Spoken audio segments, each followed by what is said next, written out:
So I hope everyone enjoyed lunch. Welcome to what I think is one of the more visionary talks in this at this SUSECON, lifecycle management for the software-defined infrastructure. And if you've read the abstract, I'm sure you've seen that there are quite a few buzzwords mentioned, but let me just start with looking at them, and I want to make sure that you see that they are not really just buzzwords, but they are important. And if you haven't run into those topics yet, you will be soon. So first of all, infrastructure as code. Is anyone not familiar with that term? Okay, that's good. It's basically when you look at very complex IT systems, managing them with scripts or with even UI-based wizards, you will get lost at some point. You will have to really handle your infrastructure like you handle source code, version control it. You're able to basically compile your data center, test that the compilation has worked, and then next time you compile it with a bug fix, the data center will also work again. And you can go through all the QA that you would test your code with also for your infrastructure. Another buzzword here is containerized control planes. That's something that is technically really imposed onto us by some of the open source projects that are building infrastructure software, like OpenStack, like the Ceph project, and I'll get to that later. It's utilizing the fact that containers are really a very nice way of abstracting away the OS from your application without having to care about all the dependencies of all the, the language libraries and so on. Software-defined infrastructure per se is everywhere. So even if you buy real hardware, like you buy this big storage box, under the hood it's really just in most cases a Linux server with software-defined storage. Or you buy one of those reconfigurable servers that under the hood are basically, again, running some virtualization software to give you the impression that you are running a system where you can move sockets around between application stacks. Yeah. Another thing that you'll see in the talk is that we are going to really stretch from problems in the data center, public cloud, to infrastructures, distributed infrastructures, in particular retail, for example, where you have a lot of stores, or it could be like bank or insurance, if you just have point of service, where all this infrastructure needs to scale, needs to be automatable, and down to IoT devices, which may not be running, let's say, a SUSE Linux Enterprise server per se, although you know that SUSE Linux Enterprise runs on a Raspberry Pi, for example, but still you'll have management challenges, and you'll have gateway systems that collect data from those IoT devices, and you again have to manage those across the whole stack. Yeah, I'm Joachim Werner, joe@suse.com. The email address already gives it away. I've been with SUSE for quite some time because you don't get those email addresses anymore. I've been doing open source for like 20 years. SUSE in my 16th year now. Started as a project manager in engineering. I did one of the first Novell Linux desktops. Later, a lot of point of service related stuff, and now for the last 8 years already, 8 to 9 years, SUSE Manager, and now what we call infrastructure, IT infrastructure management, because we are going away from just managing individual systems to managing clusters of systems. Yeah, one of the slides that you may see again and again at this conference is this one where we show that the digital transformation in IT is not just hitting your data center, which is now conveniently renamed to be the core, but you may also have applications running in a public cloud or many public clouds. As we learned in the morning, almost everyone has like at least 2 cloud providers. And then the edge, which used to be, my stores, it's now called the edge, but basically it's your forward deployed IT. And all three are going to see very similar patterns. So I wasn't really expecting that a couple of years ago, but there are projects for bringing a complete private cloud environment or a complete Kubernetes cluster to every single store or in, let's say, telco.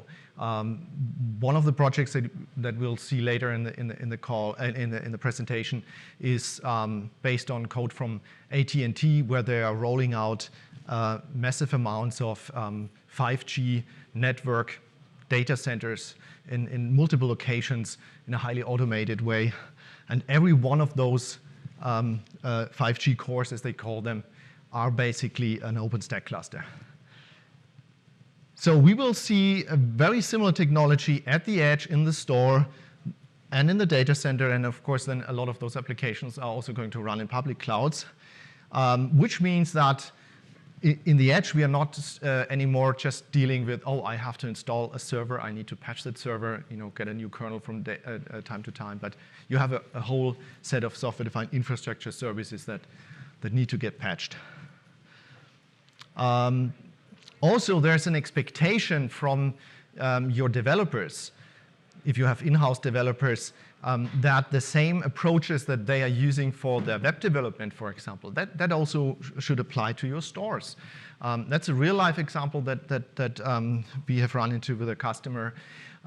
Basically, let's look at an example like they want to introduce a new customer loyalty program, and there's an app for it.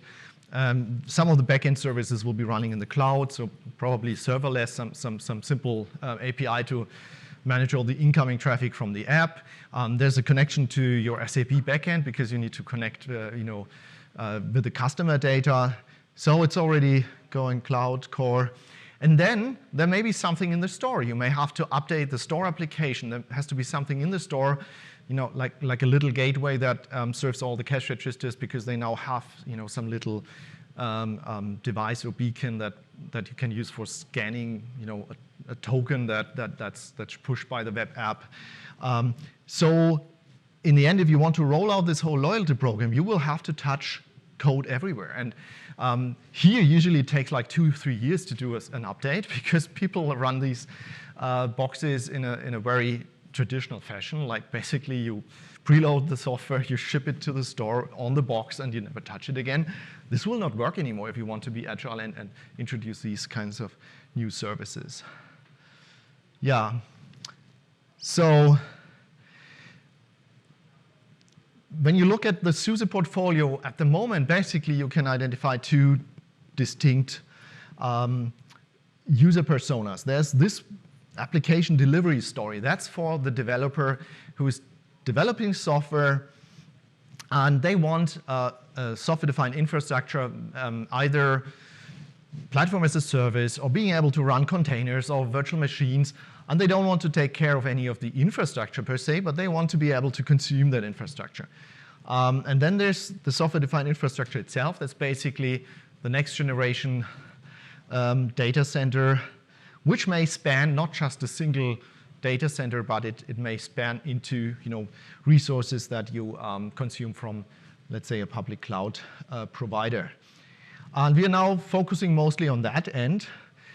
Some of the concepts will be very similar. As I said, infrastructure as code. That's something that the application developers are going to do, but it also applies to rolling out your software-defined infrastructure as well. And given that, we see that trend of building the actual infrastructure like an OpenStack cluster in a very similar way. Like it's already containers to start with. Some of those solutions are very similar. Yeah, I'll talk about the SUSE portfolio and how this ties in. But I'll skip this slide quickly. It's one of the marketing ones. So that's the current full portfolio. And again, we don't have to spend too much time on this one, but that's the part we are talking about, the software-defined infrastructure. And you see how this is going to change. And then the management part, which is mainly the SUSE Manager product line. And then there's this other box with the container platform and the cloud application platform, so CaaS platform for Kubernetes, and then cloud application platform for your Cloud Foundry platform as a service. So as I said, we'll focus on that one. And you'll see that this will change quite a bit. In this picture, we have physical infrastructure running SLES on it and then running all those software-defined services. Once we are talking about running everything as containers, this piece, the CAS platform, becomes part of the infrastructure, as you'll see. Yeah, and that's the part we are only briefly covering. We've recently added that services column just to re-emphasize that, of course, SUSE can also help you with the necessary implementation and consulting services and the premium support. We have we have at least one of our support guys in the room as well. Yeah, now what I'm going to present you today is really in an early stage. There's some technology that you will see mentioned in one of the keynotes. There's also a tech preview on the OpenStack side for part of that. But basically, a couple of days ago, it looked like that on my whiteboard. And now it looks a bit prettier, as you'll see in a minute. Just to reiterate where the journey will go and which technologies we're going to talk about. Containers are everywhere. We see that a lot of new applications are developed as containers. Containers are also the underlying enabler for even more abstracted frameworks like running function as a service. So basically what people call serverless is of course not without servers, but you'd really take your code and it will stick to the platform, and the platform will just fire up a container for you, and you don't have to know anything about it. You just say, okay, on port 8, whatever this IP address I want, when I send this command, I want the function to reply. You can use that for, as I said, interacting with mobile apps, for example. Those mobile backends usually have simple APIs. They just need to let's say if you have a registration process, handle a few API calls. That's really great. Function as a service can be a bit more complex if you have lots of them and you need to debug them because they are really just functions. So you end up needing some centralized logging, and then being able to debug the whole thing is more tricky than if you can just fire up the debugger and debug your Java application from the debugger. Infrastructure as code is the most important enabler for this whole future story. If you have so many moving parts, you just can't afford installing them in layers and manually patching and even using UIs or your own scripts. It will be very hard to replicate things. So you need an approach where you are in a declarative world, where you describe your environment. You apply that description for your environment, you test it, and then you take that same template with some parameters, because it's probably sized a bit bigger in production, and reapply it, and it will hopefully stick to your production environment. And as I said, this is all going to happen from the edge to the core to the cloud. In an ideal world, an application will always be a container, and whether it's something that you add to your store infrastructure or to your forward deployed infrastructure. We see that happening in hospitals where companies like GE Healthcare are planning to bring cloud application solutions to the hospitals for use cases like, let's say you're doing an MRT scan and someone has developed a new algorithm to find a certain type of cancer in that picture. They don't have to recertify the whole machine. They will just have a software that is packaged as a container, and you can update that in the hospital cloud, basically as an additional service. Things like that. In telco, we see very similar concepts with the network function virtualization, where new functions like 5G network capabilities can be rolled out as software containers or VMs. And in other industries like automotive or so, you'll see similar patterns. The core is basically what used to be your data center, obviously, and then, as I said, the cloud. And let's keep in mind that usually we're talking more than one cloud here. So that's containers are everywhere, infrastructure as a code, and finally this one. Now, this is the picture, and I'll spend quite some time now on this nice picture.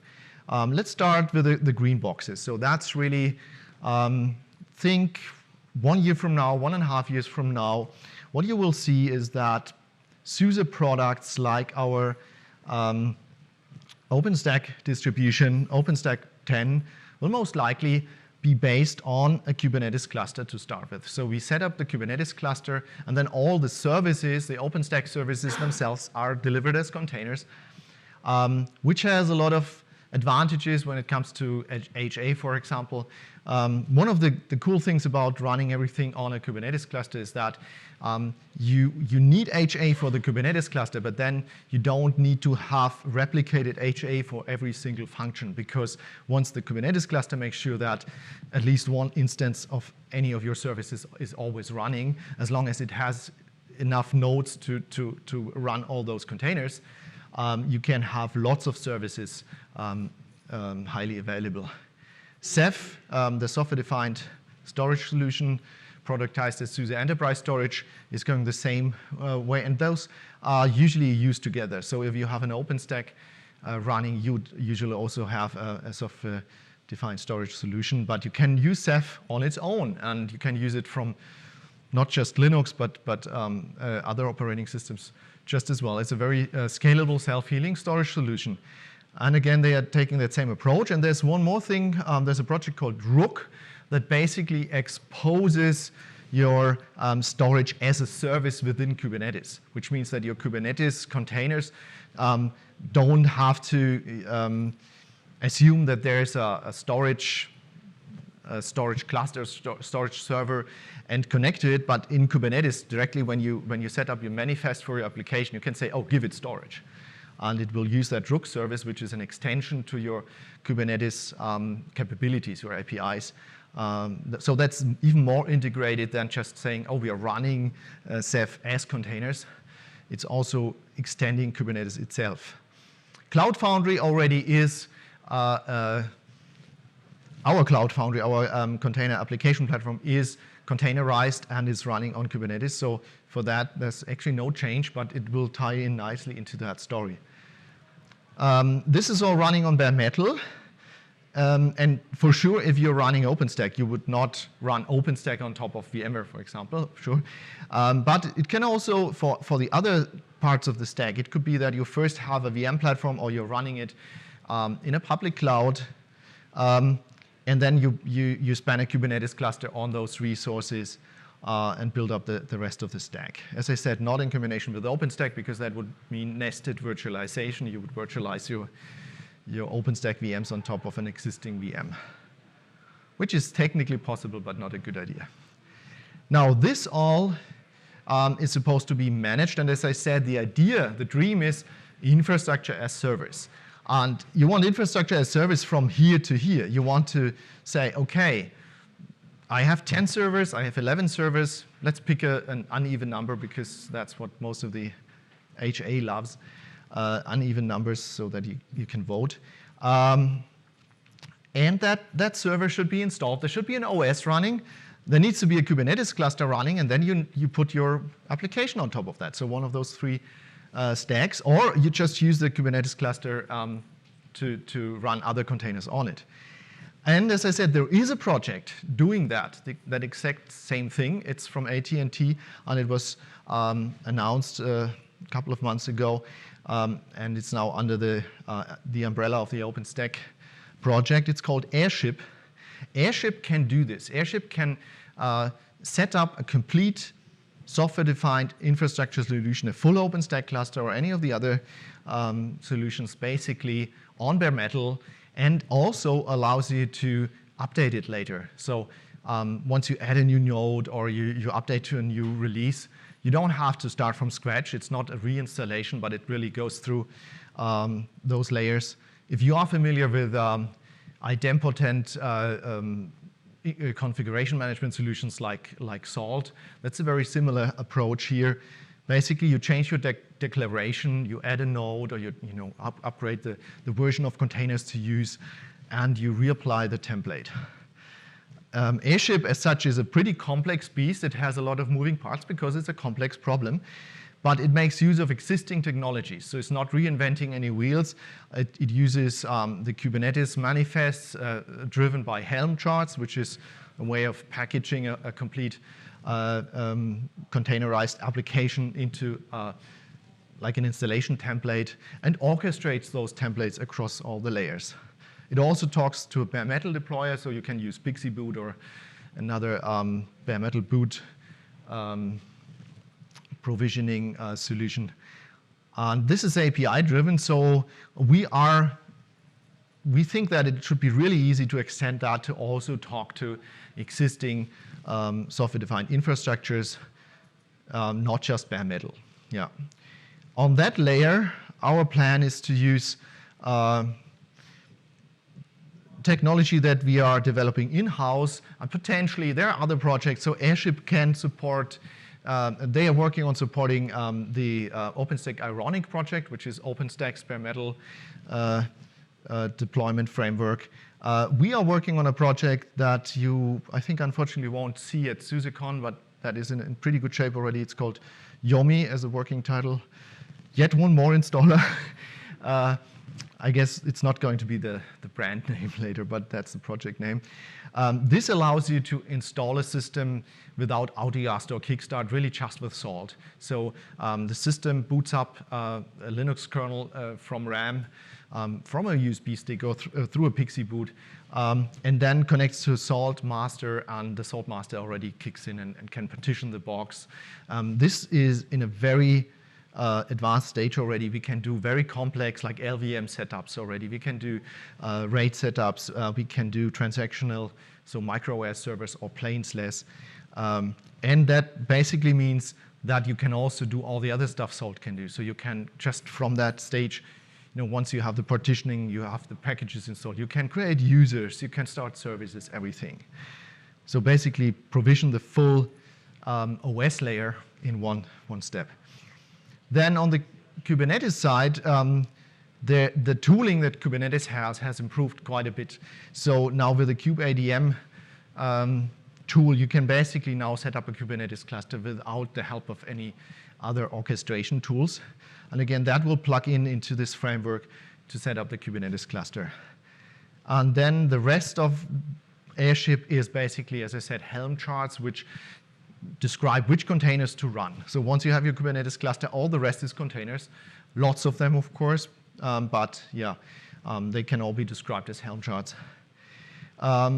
This whole thing we want to be plugging into our SUSE Manager product. I'm using the open source project name here, Uyuni, which is our upstream project. But it will be loosely coupled. So it's not like we're taking SUSE Manager and making it heavier and heavier. Think of that Airship integration, the cluster manager UI, as I'm calling it, basically as a nice UI to edit your declarative templates that drive your cluster deployments. And I have a few screenshot mockups to show you how this may look. And then behind the scenes, SUSE Manager will also do all the stuff that it's already doing for RPM packages for all those other resources. So if you think of, having proxies, for example, you have those proxies that you can put into your remote destinations, and they will make sure that all the RPMs that are used at that location are only synced to the location once. We'll do similar things for container registry, for the Helm chart repository, and then also for the actual Airship site manifests. So a site for Airship is basically one deployment, one cluster. And also in terms of working more or less offline, just like you can do this today, SUSE Manager will first download all those resources to your data center. You can version control them and so on. All this is focusing at the admin for the software-defined infrastructure. And there are also a few other projects that are aiming more at what I'm calling the LOB user, the line of business user. So that's the guy who is deploying the actual application stack on top of the infrastructure. And there are projects like Stratos, which is a UI that the Cloud Foundry team at SUSE has contributed to the Cloud Foundry project. And then Horizon, which you may know as the OpenStack end user interface, which basically gives you all the, the project management, starting, stopping VMs, you get quotas and all those things. And then SUSE Manager on the storage side for managing your actual storage assignments and your storage pools. So those are more, in many cases, more geared towards the end user who is using that infrastructure, while this part is really for the infrastructure manager, who will also probably be the one who's mostly using the SUSE management and some of the Stratos features. All of the green boxes will be loosely coupled. There will be single sign-on. We are also working in the next generation of the tooling at having a common understanding of high-level personas and roles, so that you can basically create a user once and tell the system, okay, this user is supposed to be managing the whole cluster, your OpenStack cluster, down to the hardware in SUSE Manager, and also get the right account, for one of the Horizon dashboards as an admin in Horizon, for example. So just a few brief words on why we are going with this project called Airship. First of all, Airship has a pretty strong mindshare in the OpenStack community, and OpenStack as a community has realized that they are more than just OpenStack. So the next OpenStack conference is actually in Denver, and it's not called OpenStack anymore, it's called Open Infrastructure Conference, I think. And that's really one of the tools that drove this change. It's a tool that will, under the hood, set up a lot of more stuff, not just OpenStack, and it's much more useful than just as an OpenStack deployer. The project vision of Airship is really perfectly aligned with what we had in mind at SUSE when we were talking about infrastructure as code, because for the first time I really see someone taking this really seriously, going from bare metal to the running stack, and not just as a one-time installation project or problem, but really solving the problem of updating as well. So it's really not just day 0, but also day 1, day 2. It is pretty complex, but looking at the complexity, you'll realize that everything is needed. So there are tools for merging all the different parts of the declarative descriptions into one template. There's version control, there's a workflow manager, there's an API component that makes sure that all the components, when they report back status, this status can be queried in a format that is easy to expose, either to UI or to command line, and so on. And yeah, as I said, that the complexity is there, but it's also required, and it's very modular. So, for example, as we are doing now for the very first iteration of using Airship with OpenStack, you can just skip the part of setting up the Kubernetes cluster and say, okay, there's an existing cluster, I'll just run the rest of it. And as I said, you can take the Pixie boot stack out and replace it by any other API-driven hardware deployment solution, which can give you, deploy real hardware or virtualized hardware for you. Here, as I said, a few screenshots. So if you have seen SUSE Manager before, basically there will be a new entry that says clusters, and then you have a button, add clusters. You see your existing clusters just like currently you would see systems, but all of those can be pretty complex beasts, like tens or even hundreds of servers. There will be a quick status that shows you maybe this one is installing, and you get some quick status. Then if it's down, you'll see that as well, and so on. That's the basic idea, but this is not like a full monitoring suite. I'll get to the monitoring part in a minute. This is really just for basic status. Once you click Add Cluster, you'll see something like that. This is a simple example. If you only have a few, then it could be like just a tiled interface, but I imagine that in many organizations this can be like dozens of different options, because you can add your own templates, and then it will look more like, think of an app store or so, where you can search for different types of solutions and create filters and maybe even store some of those filters for reuse. Then the actual cluster workflow kicks in. I just cut it short, lots of other questions. That will basically be a form-based workflow where you go and answer questions. And Airship is just one implementation of that. We also are planning to do another implementation that's much more lightweight, that's basically using Salt under the hood. If you have seen the Salt formulas with forms in SUSE Manager, that's something that we think can be easily extended to also drive cluster deployments. We already have working formulas for setting up an SAP HANA system from scratch, with basically following all the details in the subnodes. This will be available as a tech preview around June, July, together with the SUSE Manager for all release, and also then taking two of them and joining them as an HA cluster. So that's the other, apart from the Airship part, that's the other implementation, and basically this will be pluggable, so if you come up with your own cluster manager, you can just plug it in here, and as long as it exposes a workflow as a web service. Basically, this box will basically be, let's say, a React.js or an Angular web app that can plug into SUSE Manager. Then one of the things where SUSE Manager will more deeply integrate is the hardware selection.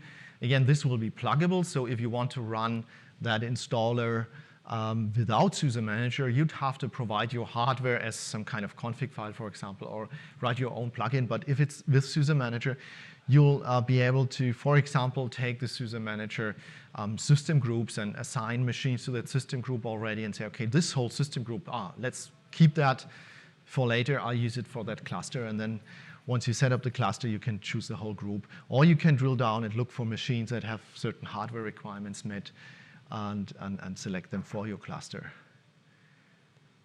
Then we are back to the other screen. Of course, the idea would be that you can always drill into that and you see, let's say a live log of what's going on during the cluster installation and so on. And of course, you can go back to the workflow, add a node, remove a node, and also upgrade to a new version of the template, for example. So that's a very high level of how this would look like. Of course, the other problem to solve in such a complex environment is monitoring. And for monitoring, most of the SUSE projects already have started to embrace a combination of Prometheus and Grafana. Prometheus for the monitoring engine, and then Grafana for the dashboards. OpenStack is the last one to join, but they are also going this way now. And basically what I'm trying to demonstrate here in this picture is that there will be individual dashboards for all the different parts of the stack, like the pink one is Ceph, the orange one is OpenStack. And then they will all plug into one unified dashboard experience. There will be a few dashboards if you buy the full suite with SUSE Manager and all the moving parts that also correlate your cluster. So you have, for your whole OpenStack cluster, you may have a dashboard that shows you the health down to the hardware. And then, of course, you can drill down from there to, let's say, the physical node and the physical node's health, the disk health or the CPU load and so on. And in a later iteration, we want to add AI, actionable insights. Could be like some artificial intelligence, but I think the most important thing is, logical correlation, sorry, I never get this right, between data points, like metrics you collect on the hardware side versus metrics you collect from your network, and so on and so on. That's the picture that we have in mind for monitoring. Again, this will be loosely coupled into SUSE Manager. We're not going to re-implement a dashboard feature like Grafana. We're basically going to use it. And what we bring to the table with SUSE Manager and the Salt automation is making sure that when we set up either bare metal machines or those Kubernetes cluster-based solutions, that all the instrumentation is done automatically. So Prometheus has that concept of exporters, which are basically the probes that you're running, and they will be deployed. Like if that's a SLES4SAP cluster on bare metal, you'll need a certain set of exporters. There are exporters for certain types of database, like Postgres or MariaDB, and so on and so on. And those will be deployed as needed. The dashboards will automatically be created as needed and so on. That's the idea behind this. And as I said, that's a tale of the future. Don't expect this to be in SUSE Manager in June or so. We are really laying the first foundations on this, but it's not all in the product yet. This is just a picture that shows you how you may also turn things around a bit. In this case, this is a setup where you're running multiple Kubernetes clusters. And Kubernetes is actually showing up twice here. And the reason is, of course, because you're running your Kubernetes on OpenStack. OpenStack itself and the Ceph is using Kubernetes as the underlying orchestrator. But then on OpenStack, you may have tenants, like your application teams want their own full Kubernetes cluster, and you can do that.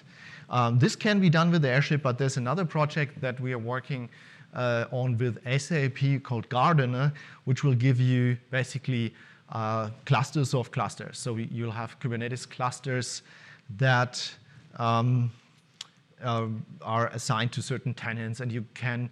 The cool thing about that approach is that, again, just like Kubernetes itself helps you with bringing down the number of nodes you need for having a fully HA OpenStack, this approach with Gardener will bring down the number of nodes you need to have a fully H8 Kubernetes cluster of clusters, because the underlying management cluster will only have to run a certain number of instances of your Kubernetes services themselves. So that's the vision for a situation where you want to run individual, more isolated environments, which then all have their own dashboards per line of business user. And actually, there's a typo here. Of course, that guy should be number 2. Or maybe they are just twins, identical twins. Anyway, yeah. So what this whole journey means for SUSE Manager is really that we are going from current approach, very system-centric. A system is either a virtual machine or a physical box, and managing the lifecycle of that system to cluster lifecycle management. And you may see there's a subtle change on that slide. It's clusters. So we are not managing a cluster, but SUSE Manager will be able to manage multiple clusters, because there's a add cluster button, just like we had an add systems button in the current UI. Now, let's go back to our buzzwords and just recap a bit what we covered so far. Yeah, first one, software-defined infrastructure. I think that's a clear check. This is talking about software-defined infrastructure. The software-defined infrastructure is running on real hardware, of course, but that real hardware is also going to have APIs. So in the most trivial case, it's Pixie boot, but most of the hardware that you can buy today, most of the servers have more than that. They have IPMI or Redfish APIs that you can use. In some cases, for example, as part of the installation, you can make sure that the latest firmware update is also applied automatically. So think of that as just, you have your declarative state for the whole thing, and there's one line that says, okay, firmware on the HPE box has to be at least version 5.3, whatever. And then this will happen before the machine is deployed. Also, as I said, machines that can be reconfigured. For example, there are Fujitsu boxes that you can either run with all 4 motherboards in a single unified large system for, let's say, a SAP HANA, or you can have 4 of them separately for smaller workloads, and then 3 of them are sharing one of the backplanes, and the other one is sharing 3 network backplanes because it has to have the best I/O. You can do those things over the Redfish API and make it part of your declaration again. Or HPE has the OneView framework, or Lenovo has xClarity. Those are higher level APIs.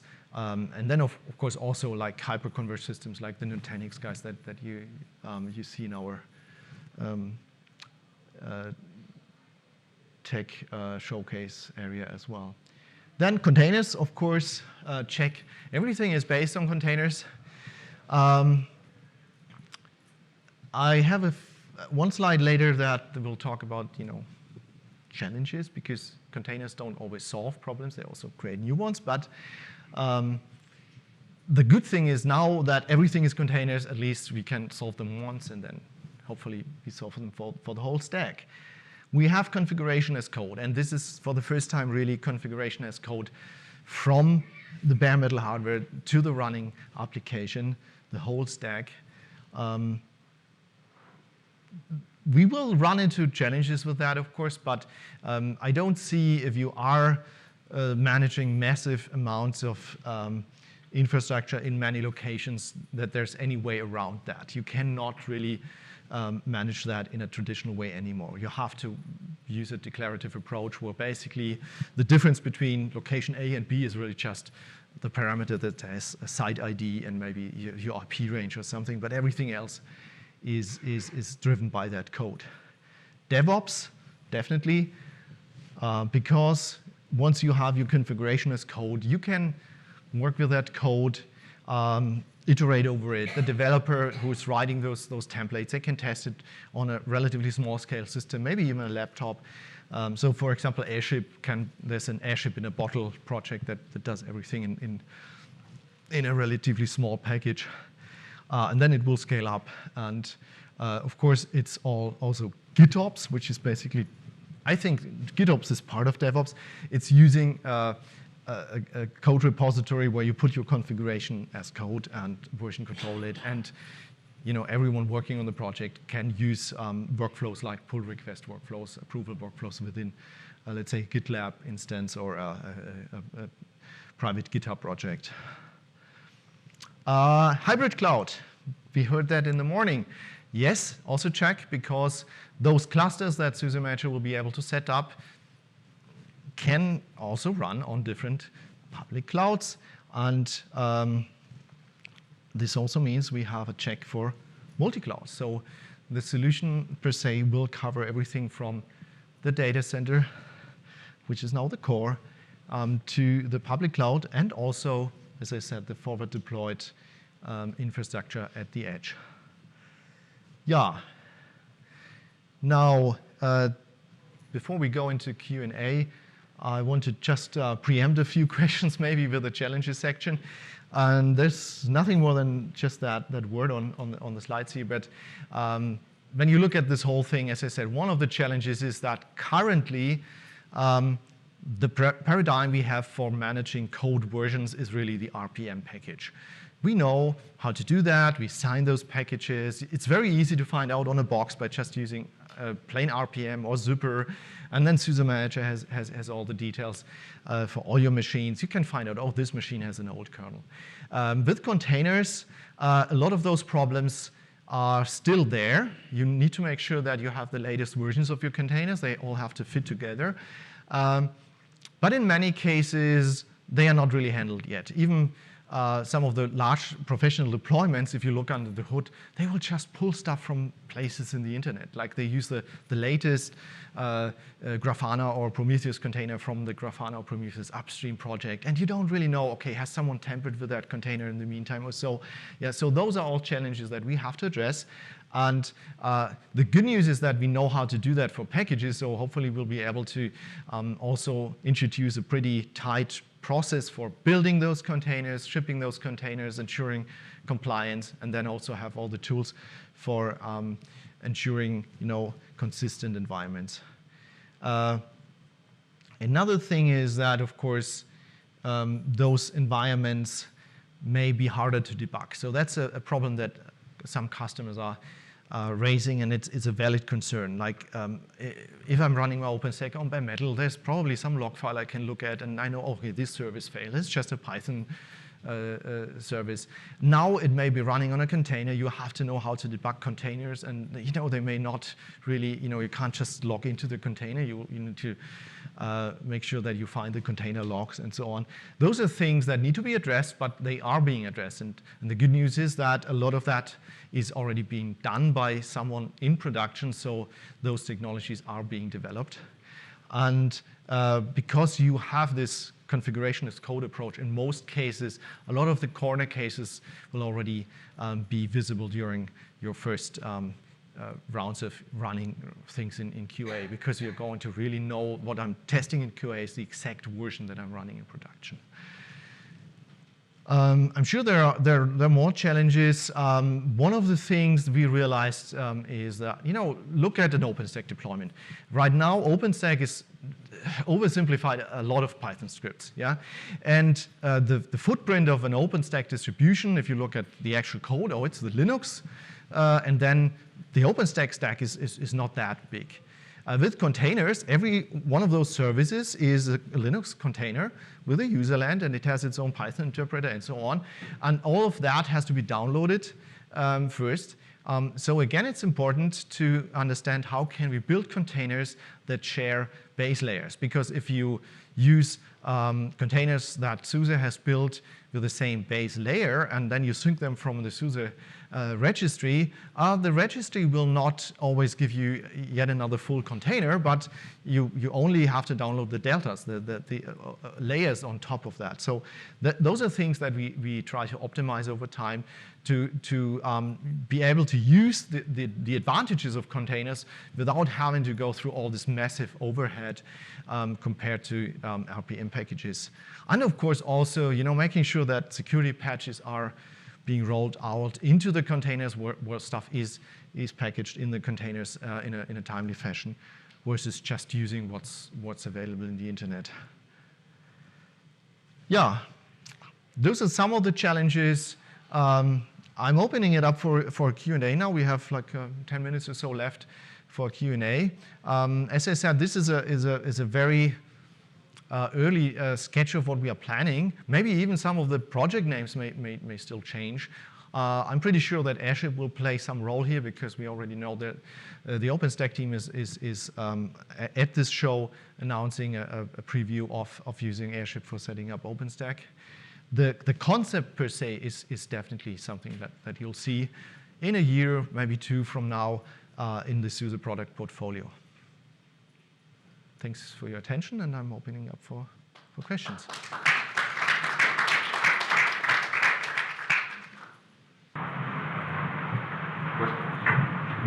When you were drawing all the slides, you were showing the monitoring stuff, okay? This one. The complexity of that side and giving all the stacks are containers. Is there any plan to include some kind of log management in the same way we are introducing the... Log management, absolutely, yeah. So for the sake of simplicity, I didn't mention logs, but those are basically two coins of the same metal. You have to manage your metrics, and you also have to have not just log management in terms of making sure that you have a centralized log server, but something like an Elastic or so, to be able to automatically analyze certain log messages and aggregate them, send alerts, and so on. Yeah, absolutely. Yeah.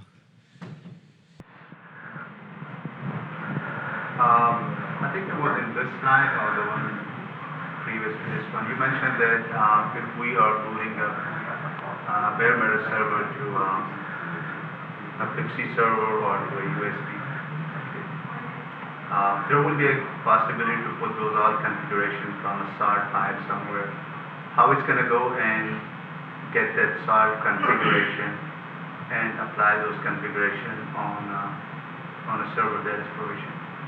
Yeah, the one thing that the client has to know when it comes up is, where is my salt server? So that's the thing that you really have to embed in your boot image, or provide as a, let's say, an environment variable.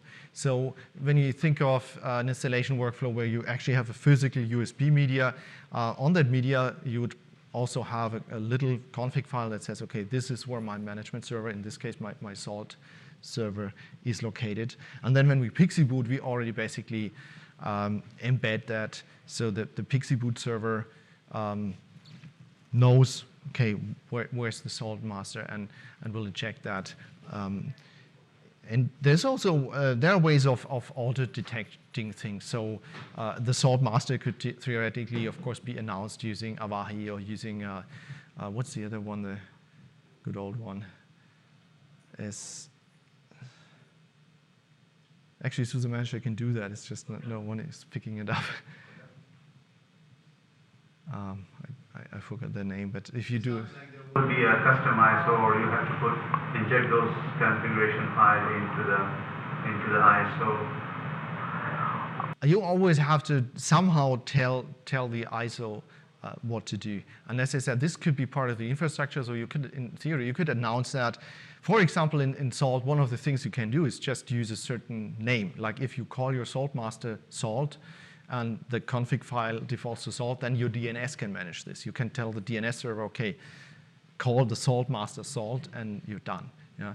So there are quite a few ways of doing that. This would not work in a forward deployed way, like if you're installing in a remote location that only has public internet. Of course, that one will have to know the fully qualified host name of your deployment server. Yeah. But it's a solvable problem. Yeah. So that the question was if SUSE Manager can install an OpenStack cluster. Yeah, so that will be the idea.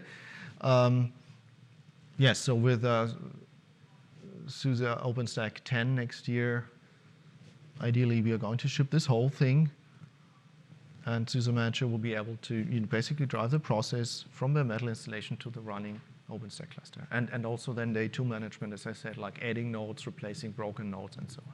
Yeah, so the question was currently in OpenStack 9 and 8, we have the, what is it called? Cloud Lifecycle Manager and the Crowbar management tool. Yeah, the idea is that both of them will be replaced by this Airship and Cluster Manager UI.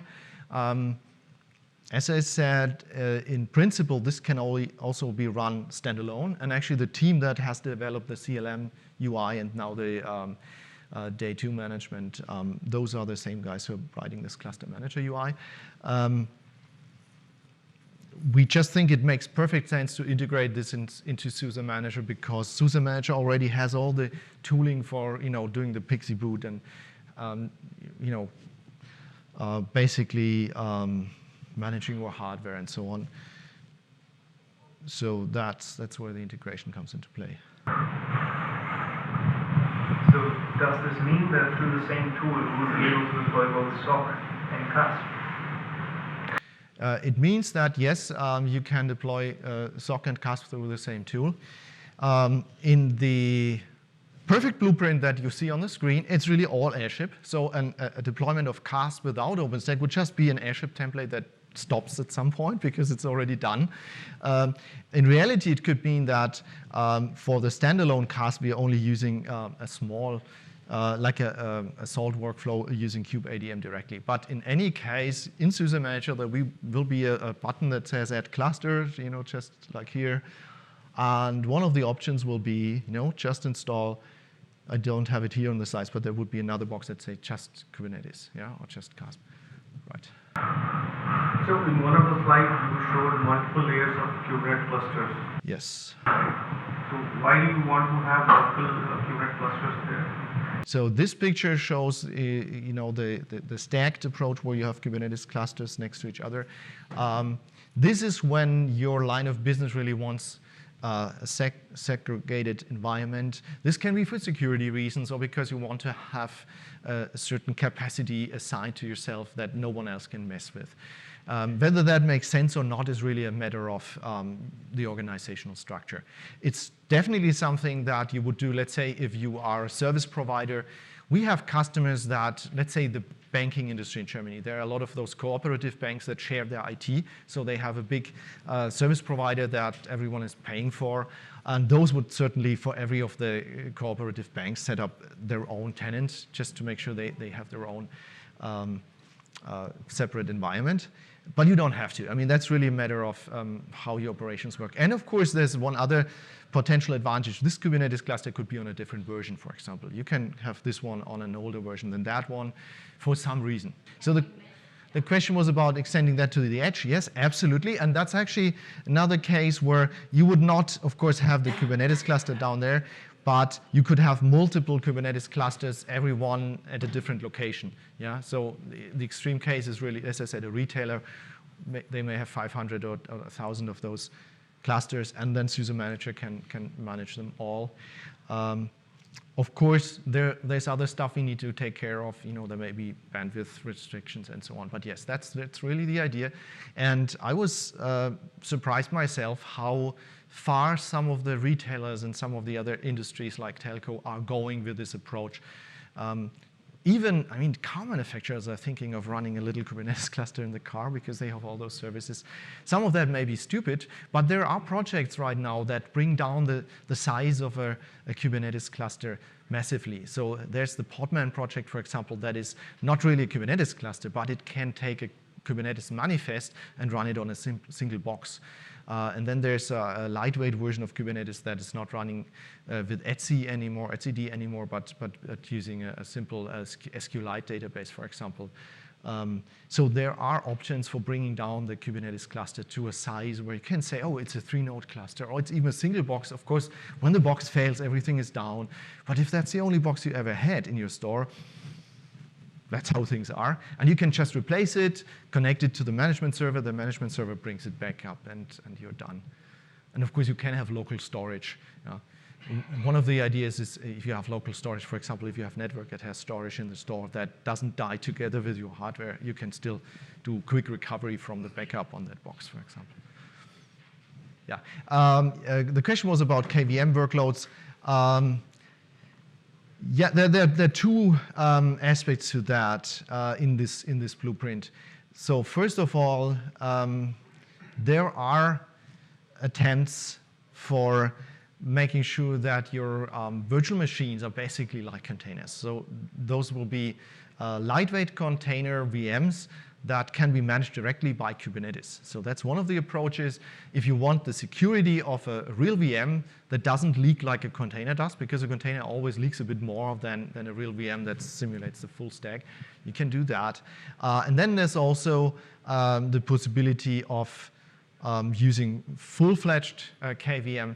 Actually, when you go to the SUSE Manager presentation, which the first of the roadmaps is also today in the later afternoon, we will show virtual machine management through SUSE Manager. That's something that will tie into that as well.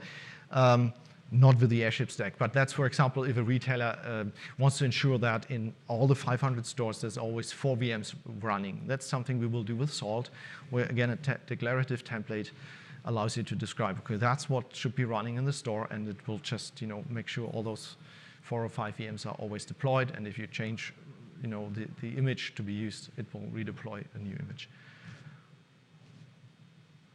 But there will be some convergence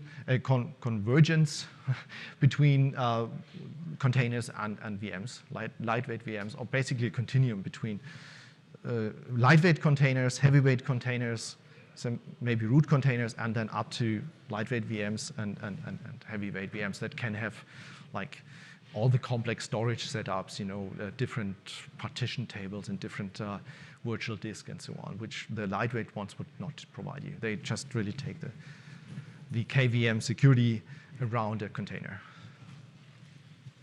Okay, thanks for your attention.